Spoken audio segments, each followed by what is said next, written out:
High dear students तुम्हारे सकलकेई biology लिंकारे welcome. चलो आगेर दिन आमरा कि आलोचना करेछिलाम आगेर दिन आमरा आलोचना करेछिलाम अंधकार दशा अर्थात बायोसिंथेटिक फेज। और ये बायोसिंथेटिक फेज पढ़ार समय आमरा देखेछिलाम जे C3 साइकेल बा केल्विन चक्र। देखो बायोसिंथेटिक फेजर प्रधान दशा होच्छे C3 साइकेल, ठीक है। एटाई होच्छे प्रधान दशा एवं এই দশাটা समस्त उद्भिदेই দেখা যায়, अर्थात ওয়াল প্ল্যান্টসেই যে চক্রটা হবে সেই চক্রটা হচ্ছে C3 চক্র। তার কারণ এই C3 চক্রের মাধ্যমেই উদ্ভিদ দেহে আমরা দেখেছিলাম যে গ্লুকোজ C6H12O6 উৎপন্ন হয় এবং পরবর্তীকালে এই গ্লুকোজগুলো পরস্পরের সঙ্গে যুক্ত হয়ে কি তৈরি করবে, স্টার্চ বা শ্বেতসার, তাই কি না। তাহলে উদ্ভিদ দেহে অন্ধকার দশায় C3 সাইকেলে কি তৈরি হচ্ছে, স্টার্চ সংশ্লেষ হচ্ছে, ঠিক আছে। এছাড়াও উদ্ভিদ দেহে C3 চক্র ছাড়াও, ঠিক আছে, দুটো চক্র আরও সম্পন্ন হয়। একটা হচ্ছে C2 সাইকেল এবং আরেকটা হচ্ছে C4 সাইকেল। দেখো C2 সাইকেল যেসব উদ্ভিদদের ক্ষেত্রে হয় তাদের ক্ষেত্রেও প্রধান বায়োসিনথেটিক ফেজ C3 সাইকেল হতেই হবে মাস্ট, এবং C4 যে সমস্ত উদ্ভিদ রয়েছে তাদের ক্ষেত্রেও C3 চক্র কিন্তু হতেই হবে। তাহলে আমরা কি বুঝলাম, আমরা বুঝলাম অন্ধকার দশার ক্ষেত্রে প্রধান যে চক্রটা সেটা হচ্ছে C3 সাইকেল বা কেলভিন চক্র। এই কেলভিন চক্রে গ্লুকোজ উৎপাদন হয় যেটা পরবর্তীকালে উদ্ভিদ দেহে স্টার্চ আকারে সঞ্চিত থাকে।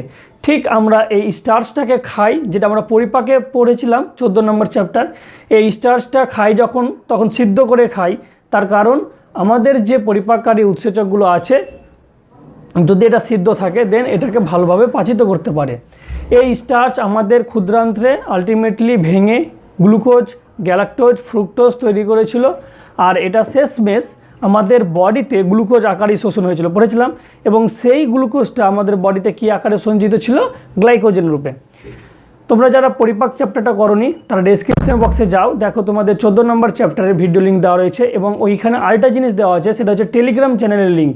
তোমরা অবশ্যই টেলিগ্রাম চ্যানেলে জয়েন হয়ে থাকো, সেখানে বিভিন্ন PDF সহ অনেক ইনফরমেশান পেয়ে যাবে বায়োলজি রিলেটেড, ওকে। তো যাই হোক, এটাই হচ্ছিল C3 চক্র। C3 চক্রের সাথে আমরা দেখতে পাচ্ছি যে C2 চক্র হচ্ছে কিছু বেশিরভাগই উদ্ভিদে, ঠিক আছে। এবং মাস্ট C3 চক্রকে এদের হতেই হবে, কারণ ওই উদ্ভিদেও গ্লুকোজ উৎপাদন হয়, সেটা কোন চক্রের মাধ্যমে, C3। এবং কিছু উদ্ভিদ এই C2 চক্রকে অ্যাভয়েড করার জন্য, কাকে অ্যাভয়েড করার জন্য, C2 চক্রকে অ্যাভয়েড করার জন্য। কেন অ্যাভয়েড করবে সেটা আমরা পরবর্তী ক্লাসে আলোচনা করব। C4 চক্র, C4 চক্র যে সমস্ত উদ্ভিদদের হয় তাদের ক্ষেত্রেও কমন কিন্তু C3 চক্র। তাহলে আমরা কি বুঝলাম, যে C3 চক্র সমস্ত সালোক সংশ্লেষকারী উদ্ভিদদের মধ্যে হয়ে থাকে, ওকে। এক মিনিট, একটা ফোন এসছে, আমি রিসিভ করে তোমাদের আবার শুরু করছি। দেখো এবার আমরা পড়ব C2 চক্র। এই C2 চক্র বা C2 সাইকেলকে ফটো রেসপিরেশন তাও বলা হয়। ফটো মানে কি, আলো, আর রেসপিরেশন মানে আমরা জানি শ্বসন, অর্থাৎ একে আলোক শ্বসন তাও বলা হয়। শ্বসন কেন বলা হচ্ছে সেটা আমরা নেক্সট বুঝে যাব। শ্বসন যখনই আসবে তখন জানবে যে অক্সিজেনের রিলেটেড, কারণ শ্বসন প্রক্রিয়ায় কি হয়, আমি আলোক শ্বসনের কথা বলছি না, শুধু শ্বসন বলছি। শ্বসন প্রক্রিয়ায় কি হয়, এই যে C6H12O6 আছে এটা অক্সিজেনের উপস্থিতিতে ভাঙবে, দেন কার্বন ডাই অক্সাইড, জল আর সাথে সাথে শক্তি উৎপাদন করবে। সেই শক্তিটা কি আকারে উৎপাদন করবে, ATP আকারে, ঠিক আছে। তো যেহেতু এখানে অক্সিজেনের উপস্থিতিতে গ্লুকোজ ভেঙে শক্তি, কার্বন ডাইঅক্সাইড আর জল উৎপাদন হয়, সেটাকে বলে শ্বসন। আর আলোক শ্বসনে আমরা কি দেখব, আলোর উপস্থিতিতে অক্সিজেনটা উদ্ভিদ দেহে যুক্ত হচ্ছে বলে এটাকে আমরা বলছি আলোক শ্বসন, যে প্রক্রিয়াটা আমরা নেক্সট ডিটেলসে দেখছি। সংজ্ঞা দেখো, সংজ্ঞা যদি আমরা বলি তাহলে জাস্ট এইরকমভাবেই বলবো, তোমরা বই থেকে দেখতে পারো যে সূর্যালোকের উপস্থিতিতে ক্লোরোপ্লাস্টে রুবিস্কো উৎসেচক, আমরা এই উৎসেচকের নাম আগেও পড়েছিলাম, তাই কি না। রুবিস্কো উৎসেচক কি করবে, বায়ুমণ্ডল থেকে অক্সিজেনকে গ্রহণ করবে। অক্সিজেনকে গ্রহণ করার মাধ্যমে প্রথম স্থায়ী যৌগ হিসাবে স্থায়ী যৌগ হিসাবে কি উৎপাদন করবে, সেটা হচ্ছে ফসফোগ্লাইকোলেট। ফসফোগ্লাইকোলেট উৎপন্ন হবে। আর এই ফসফোগ্লাইকোলেট যেহেতু 2 কার্বন যুক্ত যৌগ, এই কারণে এই চক্রটাকে বলা হচ্ছে C2 চক্র। আলোক শ্বসন কেন বলছি, কারণ দেখো আলোর উপস্থিতিতে শ্বসন হচ্ছে, অর্থাৎ অক্সিজেন গ্রহণ হচ্ছে বলে আমরা এটাকে বলছি আলোক শ্বসন। ওকে, বিক্রিয়া স্থল। এই বিক্রিয়াটা উদ্ভিদদের কোথায় হয়? 3টি কোষাঙ্গাণুতে হয়। খুব ইম্পর্টেন্ট কোশ্চেন, মনে রাখবে। প্রথম কোষাঙ্গাণু হচ্ছে ক্লোরোপ্লাস্ট, দ্বিতীয় কোষাঙ্গাণু হচ্ছে পারক্সিজম, পরপর মনে রাখতে হবে, পারক্সিজম, এবং তৃতীয় কোষাঙ্গাণু হচ্ছে মাইটোকন্ড্রিয়া। এই 3টি কোষাঙ্গাণুর মধ্যে এই বিক্রিয়াটা হয়ে থাকে, ক্লোরোপ্লাস্ট, পারক্সিজম, মাইটোকন্ড্রিয়া। দেখো এই বিক্রিয়ার প্রধান উৎসেচক আমরা অলরেডি বললাম, সেটা হচ্ছে রুবিস্কো। দেখো রুবিস্কো উৎসেচকের নাম হচ্ছে, আমরা C3-তে পড়িনি, তোমাদের এখানে পড়বো বলেছিলাম, সেটা হচ্ছে রাইবিউলোজ বিস ফসফেট।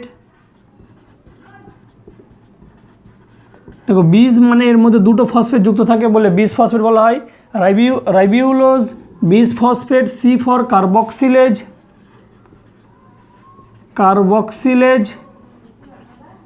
অ্যান্ড O ফর হচ্ছে কি অক্সিজিনেজ।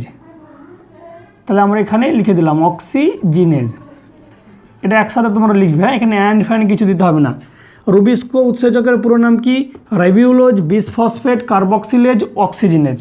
হ্যাঁ, এই উৎসেচকটাকে ডুয়েল এনজাইম তা বলা হয়। কি বলা হয়? ডুয়েল এনজাইম, বা বাংলায় আমরা বলবো দ্বৈত উৎসেচক। কেন দ্বৈত উৎসেচক বলা হচ্ছে? ডুয়েল মিন্স কি? 2টো, অর্থাৎ এরা 2 রকমের কাজ করে। কি 2 রকমের কাজ করে? এক, কার্বন ডাইঅক্সাইড ফিক্সেশন করে, অর্থাৎ কার্বন ডাইঅক্সাইডকেও গ্রহণ করতে পারে, আবদ্ধ করতে পারে। আবার এরা অক্সিজেন ফিক্সেশনও করে। যেহেতু রুবিস্কো কার্বন ডাইঅক্সাইড এবং অক্সিজেন দুজনকেই গ্রহণ করতে পারে, এই জন্য এদেরকে ডুয়েল উৎসেচক বলা হয়। আর আরেকটা জিনিস মাথায় রাখবে, আমাদের এই পৃথিবীতে যত রকমের উৎসেচক আছে তাদের মধ্যে সব থেকে বেশি পরিমাণে পাওয়া যায় যে উৎসেচক, সেই উৎসেচকের নাম হচ্ছে রুবিস্কো। তার কারণ দেখো, রুবিস্কো এনজাইম সমস্ত উদ্ভিদদের মধ্যে প্রেজেন্ট রয়েছে, ঠিক আছে? কারণ আমরা দেখেছি C3 সাইকেলের প্রধান উৎসেচক কী ছিল? রুবিস্কো। আর এই পৃথিবীতে উদ্ভিদদের সংখ্যা বিশাল, সেই কারণে সব থেকে বেশি এনজাইম হচ্ছে কিন্তু এই রুবিস্কো। তাই নামকরণটা বুঝতে পারলাম। দেখো এখানে আরেকটু আমাদের ক্লিয়ার হয়ে যেতে হবে যে রুবিস্কো মেইনলি কার্বন ডাইঅক্সাইড ফিক্সেশনেরই কাজ করে থাকে। তাহলে রুবিস্কো মেইনলি কাকে অ্যাট্রাক্ট করবে? Carbon dioxide. অর্থাৎ এখানে আমরা লিখতে পারি গ্রেটার অ্যাফিনিটি। অ্যাফিনিটি মানে এখানে আমরা আকর্ষণ বলতে পারি, গ্রেটার অ্যাফিনিটি টু CO2।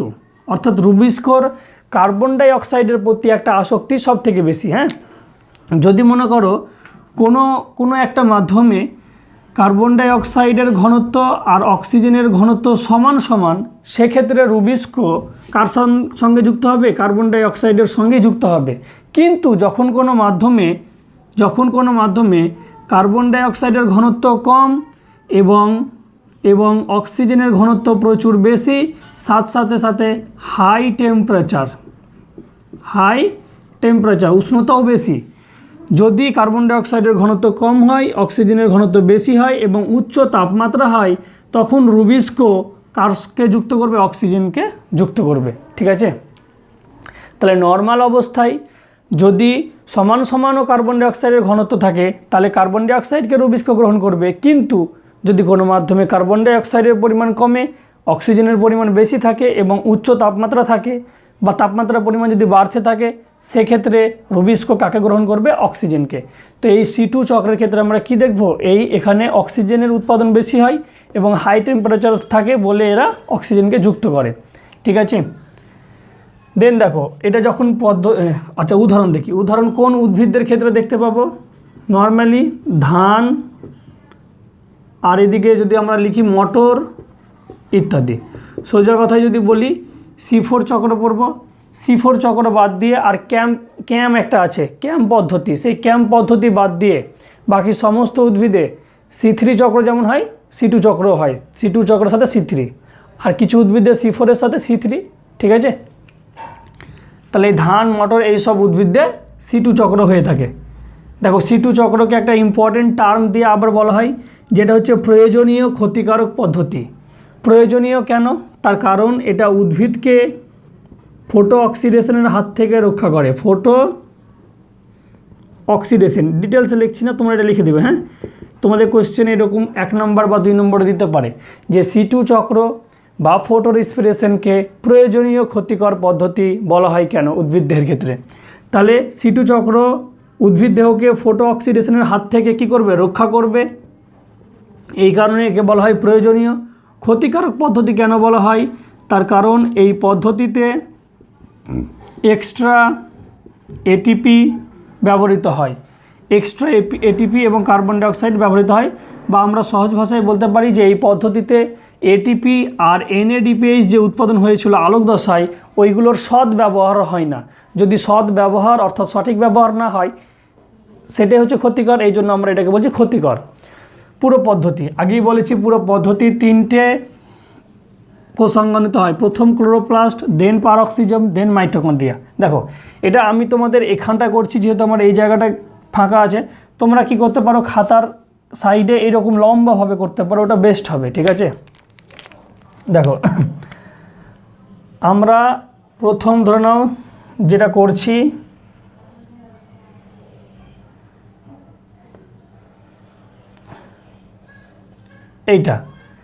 এইটা একটা কোষাঙ্গাণু করলাম, দেন এইটা আরেকটা কোষাঙ্গাণু করলাম, আর এইটা একটা কোষাঙ্গাণু করলাম। দেখো এই কোষাঙ্গাণুটার নাম আমরা দিলাম মাইটোকন্ড্রিয়া। নিচে বোর্ডে লেখা আসবে কিনা জানি না, আশা করি তোমরা এটা বুঝতে পারবে। প্রথমটা মাইটোকন্ড্রিয়া, সরি একদমই সরি, প্রথমটা হচ্ছে ক্লোরোপ্লাস্ট, দ্বিতীয়টা হচ্ছে পারঅক্সিজম,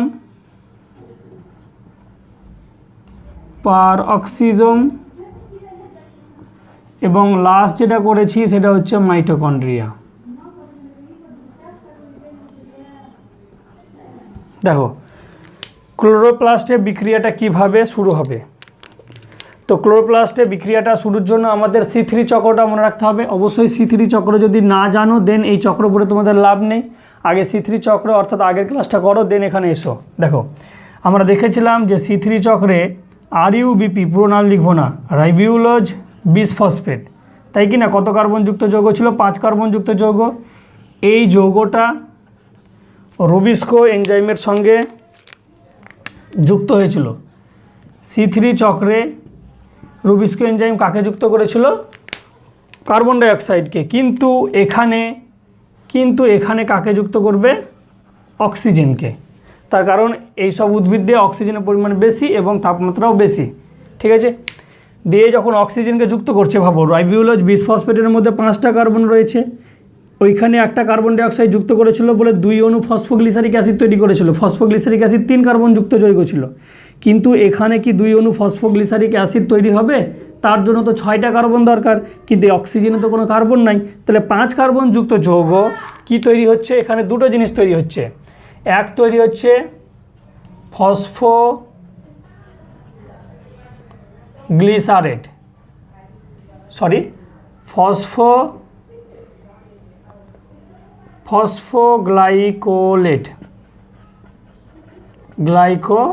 এটা একসাথে লিখলাম, ওকে? এই যেখানে আমরা লিখেছি প্রথম স্থায়ী যৌগের নাম কি? ফসফোগ্লাইকোলেট। এই ফসফোগ্লাইকোলেট কয় কার্বনযুক্ত যৌগ? 2 কার্বনযুক্ত যৌগ, ঠিক আছে? আর তার সাথে সাথে আবার তৈরি হচ্ছে কি?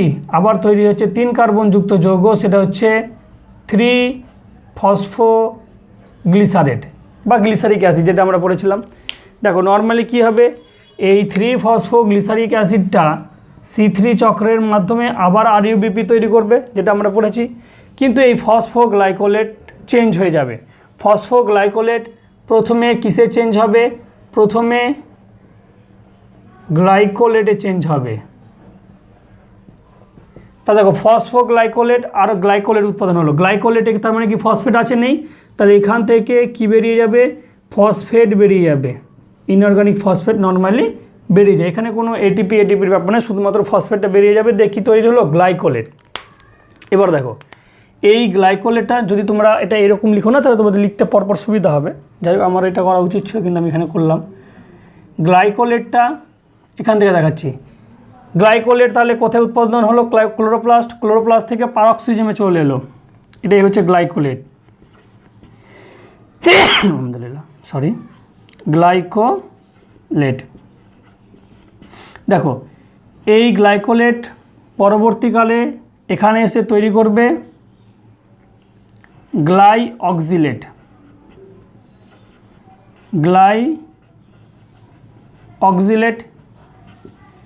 এবং এই গ্লাইঅক্সিলেট রূপান্তরিত হয়ে তৈরি করবে গ্লাইসিন। গ্লাইসিন কি, গ্লাইসিন হচ্ছে একটা অ্যামাইনো অ্যাসিড। এই জায়গাটা একটু গল্পটা তোমাদেরকে সুন্দরভাবে বলার চেষ্টা করছি। দেখো আরইউবিপি 5 কার্বন যুক্ত যৌগ যদি আমরা 2 অণু নিই, তাহলে কয়টা কার্বন হলো, 5 দুগুণা 10টা কার্বন। এই 10টা কার্বন নিয়ে দেখো এটা ফসফোগ্লিসারিক অ্যাসিড, আমরা তো জানি 3 কার্বন যুক্ত যৌগ, C3 চক্রে পড়েছিলাম। তাহলে এটা উৎপাদন হবে 2 অণু, ঠিক আছে, 2 অণু উৎপাদন হলো। তাহলে এখানে কয়টা কার্বন চলে গেল, 3 দুগুণা 6টা কার্বন চলে গেল। আর ফসফোগ্লাইকোলেট কয় অণু উৎপাদন হবে, তাহলে এখানে উৎপাদন হবে 2 অণু ফসফোগ্লাইকোলেট। তাহলে একটা ফসফোগ্লাইকোলেটে 2টো কার্বন, 2 অণু ফসফোগ্লাইকোলেটে কত হলো, 4টা কার্বন। আর এদিকে 2 অণু ফসফোগ্লিসারেটে 6টা কার্বন, তাহলে 4 আর 6 10, 10টা কার্বন। আশা করি বুঝতে পারলে। দেন এই যে গ্লাইকোলেট উৎপাদন হয়েছিল, এই গ্লাইকোলেটও 2 কার্বন যুক্ত যৌগ, তাহলে এটাও কয় অণু উৎপাদন হবে, এটাও হবে 2 অণু। তাহলে 2 অণু ফসফোগ্লাইকোলেট 2 অণু গ্লাইকোলেটে রূপান্তরিত হলো। সেই 2 অণু গ্লাইকোলেট পারক্সিজমে এসে 2 অণু গ্লাইঅক্সিলেটে রূপান্তরিত হচ্ছে। এবং এই 2 অণু গ্লাইঅক্সিলেট আলটিমেটলি কী তৈরি করছে, 2 অণু গ্লাইসিন তৈরি করছে, ঠিক আছে। গ্লাইসিন হচ্ছে অ্যামাইনো অ্যাসিড। এবার দেখো এই গ্লাইসিন কি করবে, এই গ্লাইসিন তোমার চলে আসবে মাইটোকন্ড্রিয়ায়। তাহলে মাইটোকন্ড্রিয়ায় চলে এলো কে, গ্লাইসিন কয় কার্বন যুক্ত যৌগ, 2 কার্বন, কিন্তু আমরা কয় অণু নিয়েছি, 2 অণু। তাহলে 2 অণু গ্লাইসিনে কয়টা কার্বন রয়েছে, 4টা কার্বন। এবার দেখো মাইটোকন্ড্রিয়ায় গ্লাইসিন তৈরি করবে সেরিন। সেরিনও একটা অ্যামাইনো অ্যাসিড, এটা মাথায় রাখবে। গ্লাইসিন একটা যেমন অ্যামাইনো অ্যাসিড, সেরিনও একটা অ্যামাইনো অ্যাসিড। এবং সেরিন কয় কার্বন যুক্ত অ্যামাইনো অ্যাসিড, সেরিন হচ্ছে 3 কার্বন যুক্ত অ্যামাইনো অ্যাসিড। তাহলে বল এখানে একটা ম্যাজিক হবে না, হবে না, অবশ্যই। যেখানে 4টা কার্বন ছিল 2 অণুতে, এখানে সেরিন উৎপাদন হলো, তাহলে অবশ্যই সেরিন এখানে কয় অণু উৎপাদন হবে, 1 অণু সেরিন উৎপাদন হবে। এবং 3টা কার্বন, অর্থাৎ একটা কার্বন কি হচ্ছে, বেরিয়ে যাচ্ছে। এখানে দেখো এখানে যে কার্বন ডাইঅক্সাইডটা বেরিয়ে গেল, এর কিন্তু লস হয়ে গেল। তাহলে আমরা জানি যে এই প্রক্রিয়াটাকে ক্ষতিকর বলা হয়, কারণ এখানে এক্সট্রা এটিপি আর কার্বন ডাইঅক্সাইড ব্যবহার হয়। প্রথমে দেখলাম যে এই এক্সট্রা কার্বন ডাইঅক্সাইডটা কিন্তু ব্যবহৃত হলো, এটা কিন্তু C3 চক্রে কী করতো, গ্লুকোজ উৎপাদনে কাজে লাগতো, কিন্তু এখানে কি গ্লুকোজ উৎপাদন হলো, এমনি বেরিয়ে গেল। তোমাদের খুব ইম্পর্টেন্ট কোয়েশ্চেন দেয় যে C2 চক্রে বা ফটো রেসপিরেশনে কার্বন ডাইঅক্সাইড যে উৎপাদন হয়, সেই কার্বন ডাইঅক্সাইডটা কোন কোষাঙ্গাণুতে উৎপাদন হয়, তো আনসার কী হবে, মাইটোকন্ড্রিয়াতে কিন্তু উৎপাদন হয়। দিয়ে দেখো সেরিন মাইটোকন্ড্রিয়া থেকে কোথায় চলে আসবে, পারক্সিজমে। তাহলে এখানে সেরিন চলে এলো, এই সেরিন এখানে এসে কি তৈরি করবে, এখানে এসে তৈরি করবে হাইড্রক্সি পাইরুভেট, ঠিক আছে, হাইড্রক্সি পাইরুভেট উৎপাদন করবে। দেখো সেরিন যেমন 3 কার্বন যুক্ত যৌগ, তেমনই পাইরুভেটও 3 কার্বন যুক্ত যৌগ। এবং এই হাইড্রক্সি পাইরুভেট পরবর্তীকালে রূপান্তরিত হবে গ্লিসারেটে, এই গ্লিসারেট আবার তোমার চলে আসবে ক্লোরোপ্লাস্টে, ঠিক আছে। তাহলে ক্লোরোপ্লাস্টে কি চলে এলো, গ্লিসারেট। আমি একটু ছোটো করে লেখার চেষ্টা করছি, বুঝতে না পারলে আমি লিখছি, তোমরা জাস্ট লিখে নাও, গ্লিসারেট এলো। এবার দেখো এই জায়গাটাই খুব ইম্পর্টেন্ট। এই গ্লিসারেট আলটিমেটলি আবার কিসে কনভার্ট হবে? 3-ফসফোগ্লিসারেটে কনভার্ট হবে। কিভাবে 3-ফসফোগ্লিসারেটে কনভার্ট হচ্ছে? অর্থাৎ এর মধ্যে ফসফেট যুক্ত হবে, আর আমরা জানি ফসফেট যুক্ত হবে যখন তার জন্য কি দরকার? এটিপি দরকার। তাহলে এটিপি থেকে এডিপি উৎপাদন হলো, এখানে একটা ফসফেট চলে গেলো। তাহলে গ্লিসারেটের সঙ্গে গ্লিসারেট, আশা করি বুঝতে পারছো, গ্লিসারেটের সঙ্গে ফসফেট যুক্ত হয়ে কী তৈরি করলো? 3-ফসফোগ্লিসারেট। তাহলে দেখো, প্রথমে 1 অণু ফসফোগ্লিসারিক অ্যাসিড উৎপাদন হয়েছিল, 2 অণু ফসফোগ্লিসারিক অ্যাসিড উৎপাদন হয়েছিল, আর এইদিকে 2 অণু ফসফোগ্লাইকোলেট উৎপাদন হয়েছিল। আলটিমেটলি এই 2 অণু ফসফোগ্লাইকোলেটটা এক্সট্রা একটা পথ অতিক্রম করলো, এক্সট্রা পথ অতিক্রম করে 1 অণু কার্বন ডাইঅক্সাইড দিয়ে দিল। তাহলে 2 অণু ফসফোগ্লাইকোলেটের মধ্যে 4টা কার্বন ছিল, এখানে একটা কার্বন ডাইঅক্সাইড লস হয়ে গেলো, 3টে কার্বন, সেই 3 কার্বনযুক্ত যৌগ আলটিমেটলি গ্লিসারেটে। তাহলে প্রথমে 2 অণু আর এখানে 1 অণু, 3 অণু, তাই কি না? তাহলে 3 অণু ফসফোগ্লিসারিক অ্যাসিড আবার কি করবে? রাইবিউলোজ বিসফসফেটে পরিণত হচ্ছে। তাহলে এই পুরো প্রক্রিয়ায় যদি আমরা লস দেখি, কি জিনিস লস পেলাম? এক তো 1 অণু কার্বন ডাইঅক্সাইড লস হলো মাইটোকন্ড্রিয়াতে, আর একটা হচ্ছে 1 অণু এটিপি লস হলো ক্লোরোপ্লাস্টে। এই কারণে এটাকে ক্ষতিকর পদ্ধতি বলা হয়, কিন্তু এটা প্রয়োজনীয় কেন? তার কারণ এই যে এখানে অক্সিজেনের ঘনত্ব বেড়ে গেছিলো, রুবিস্কো যদি এই অক্সিজেনটাকে গ্রহণ না করতো, তাহলে এই অক্সিজেন বাকি অন্যান্য জিনিসের সঙ্গে বিক্রিয়া করতো, দেন উদ্ভিদদের অক্সিডেশন ঘটাতো বা আলোর উপস্থিতিতে ফটো অক্সিডেশন ঘটাতো। এই কারণে বলছি উদ্ভিদকে ফটো অক্সিডেশনের হাত থেকে রক্ষা করে কে? এই রুবিস্কো এনজাইম। এই কারণে এটাকে প্রয়োজনীয় ক্ষতিকারক পদ্ধতি বলা হয়। তো আশা করি তোমরা এই চারটা বুঝতে পারলে। এনসিইআরটি যদি দেখো, এনসিইআরটি ক্লিয়ারলি বলেছে যে এই যে আমরা চক্রটা করলাম, এই চক্রটা এখনও ডিসকভার করা যায়নি, ঠিক আছে? এটা নর্মালি একটা হাইপোথেটিক্যাল ধরা হয় যে এইরকমভাবে সিটু চক্রটা সম্পূর্ণ হয়, যদিও এটা দেখা গেছে কার্বন ডাইঅক্সাইডটা আবিষ্কার হয়েছে, কিন্তু এনসিইআরটি এখানে তোমাদের ডিটেলস দেয়নি। তোমরা বোর্ড পরীক্ষার জন্য এটা ডিটেলস করে রাখবে। এখানে আরও ডিটেলস রয়েছে, আমি তোমাদের বলিনি। যেমন দেখবে যে গ্লাইসিন আছে না, এই জায়গাটা আলফা কিটো গ্লুটারেট কিসে তৈরি হবে? গ্লুটামেট উৎপাদন করবে, ঠিক আছে? গ্লুটামেট, এটাও অ্যামাইনো অ্যাসিড, এবং গ্লুটামেট আবার পরবর্তীকালে আলফা কিটো গ্লুটারেট, অর্থাৎ এখানেও একটা সাইকেল হবে। এগুলো তোমাদের যখন গ্র্যাজুয়েশনে পড়বে তখন পুরো স্ট্রাকচার সহ তোমাদের ডিটেলস করার দরকার রয়েছে, কিন্তু এই ক্লাস 11-এর মধ্যে এটা দরকার নেই, শুধুমাত্র নামগুলো মনে রাখবে। আমি জাস্ট একবার রিভিশন দিয়ে দিচ্ছি, তাহলে তোমরা আশা করি মনে রাখতে পারবে। 2 অণু রাইবিউলোজ বিসফসফেট নিয়ে রুবিস্কো এনজাইম অক্সিজেনের সঙ্গে যুক্ত করলো, 2 অণু ফসফোগ্লাইকোলেট তৈরি করলো, আর 2 অণু ফসফোগ্লিসারিক অ্যাসিড তৈরি করলো।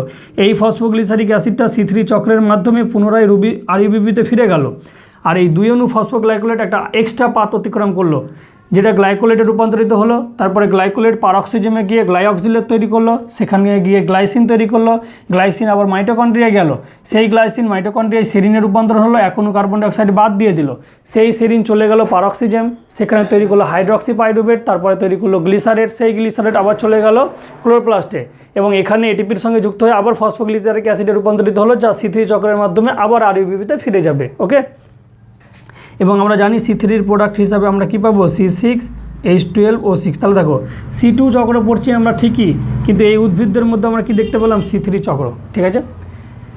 এখানে এক্সট্রা কিছু ইনফরমেশন দিয়ে রাখছি যেটা তোমাদের এনসিইআরটিতে নাই, তাও বলছি যে এই যে বিক্রিয়া, এই C2 চক্রের কথা প্রথম আবিষ্কার করেছিল বিজ্ঞানী ডিকার অ্যান্ড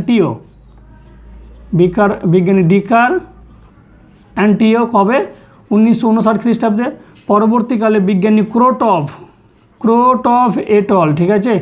বিজ্ঞানী ক্রোটভ এটল তোমার এই চক্রের নাম দিয়েছিল C2 চক্র, কারণ তিনি প্রথম বলেছিলেন যে এই চক্রের প্রথম যে যৌগ উৎপাদন হয় সেটা হচ্ছে ফসফোগ্লাইকোলেট। তো আশা করি এগুলো তোমাদের মনে রাখার দরকার নেই। এখানে সব থেকে যেটা ইম্পর্টেন্ট জিনিস মনে রাখবে সেটা হচ্ছে রুবিস্কোর যে ডুয়েল ফাংশন বা দ্বৈত যে কাজ, সেটা আমরা কোথায় এসে বুঝতে পারবো? C2 চক্রে বুঝতে পারবো। নেক্সট ক্লাসে আমরা দেখব এই যে একটা এক্সট্রা পাথ অতিক্রম করলো, এটা তো কোনো দরকার ছিল না, লাভ কি পেয়েছি? কিছুতে আমাদের উৎপাদন হলো না, তাই কি না? তো এই পথটাকে বাদ দেওয়ার জন্য, এড়ানোর জন্য C4 প্ল্যান্টস কি মডিফিকেশান তাদের মধ্যে নিয়ে আসবে, তাদের মধ্যে ক্রায়ন চ্যানোটোমি আসবে, ডাইমরফিক ক্লোরোপ্লাস্ট পাবো, এই সব জিনিস নিয়ে C4 প্ল্যান্টস পাবো। যদি আমরা এনসিইআরটি দেখি, তাহলে এনসিইআরটিতে দেখবে C4 আগে দেওয়া রয়েছে, তারপর C2, কিন্তু আমরা কিভাবে পড়লাম? আগে C2 পড়লাম, কেন পড়লাম? তার কারণ আমরা বুঝতে পারলাম যে C2 চক্রটা হচ্ছে প্রয়োজনীয় ক্ষতিকারক পদ্ধতি, এটাকে এড়ানোর জন্যই C4 প্ল্যান্টসের মধ্যে অ্যাডাপ্টেশন এসছে, সেই অ্যাডাপ্টেশনটা সম্পর্কে ডিটেলসে C4 চক্র আলোচনা করব। আশা করি তোমরা পুরো ক্লাসগুলোর সঙ্গে লিঙ্ক করতে পারছো। প্রথমে আমরা পার্ট 1-এ সালোক সংশ্লেষ কী দিয়ে শুরু করেছিলাম, দেন সালোক সংশ্লেষের স্থান দেখলাম, তাই কি না? এইরকমভাবে পরপর পড়তে পড়তে আমরা আলটিমেটলি শেষের দিকে চলে এসেছি। নেক্সট ক্লাসে আমরা C4 চক্র পড়বো, দেন ক্যাম চক্র যেটা আছে CAM, তারপরে আমরা ডিসকাভারি বলেছিলাম যে বাকি আছে, সেই ডিসকাভারিটা পড়ে নিলেই আমাদের চ্যাপ্টার শেষ হয়ে যাবে। যদি তোমাদের বায়োলজি লিঙ্কারের ক্লাসগুলো বুঝতে পারো তাহলে অবশ্যই ক্লাসগুলোকে বেশি বেশি করে তোমাদের বন্ধুদের সঙ্গে শেয়ার করো, এতে আমাদেরও ক্লাস করতে সিরিয়াসলি বলছি ভীষণই মোটিভেশন লাগে। এবং তোমাদের যদি ক্লাস দিতে দেরি হয় তাহলে অবশ্যই কমেন্ট করো, আমার কাছে ক্লাস চাও, কারণ তোমরা যখন কমেন্ট করো তখনই কিন্তু আমাকে ক্লাসগুলো করতে বেশি এনার্জি পাই, ঠিক আছে? অনেক সময় মাঝে মাঝে গ্যাপ হয়ে যায়। আশা করি তোমরা কমেন্ট না করলেও আমি আমার রেগুলারিটি বজায় রাখবো এবং তোমরা তোমাদের পড়াশোনা বজায় রাখবে, ঠিক আছে? আর একটা লাস্ট কথা, যদি তোমরা কেউ রঘুনাথগঞ্জের আশেপাশে হয়ে থাকো তাহলে অবশ্যই আমাকে এই নাম্বারে কন্ট্যাক্ট করতে পারো, 8001679059। অবশ্যই হোয়াটসঅ্যাপ করবে, আমি তোমাদের রিপ্লাই দেওয়ার চেষ্টা করব। চলো দেখা হবে নেক্সট ক্লাসে। থ্যাংক ইউ, জয় হিন্দ।